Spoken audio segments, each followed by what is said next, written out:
यो मेरो शरीर त यस्तै हो, जति बेला पनि पसिना पसिना। बिहानको 9:30 बजे पनि यस्तो पसिना आछ। के गर्ने र के गर्मी हुन्छ मलाई। नानीहरू पहाड गहन, पाल्पा गहन मामा घर। आफ्नो लागि अब यो आलु अन्डा बनाउँदैछु।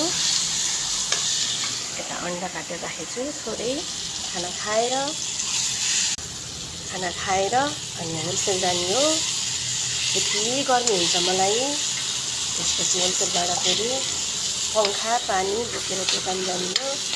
आज फेरि गाईबटुलको बजार हो। यस्तो अप्ठ्यारो छ कि सामान लिएर बुटुल बोकेर जान पनि भरि जस्तो गाह्रो हुन्छ। फेरि यत्तिकै जान मिल्दैन, गर्मी छ, मरिहालिन्छ। पसिना सधैँ जति बेला पनि त्यस्तै हो।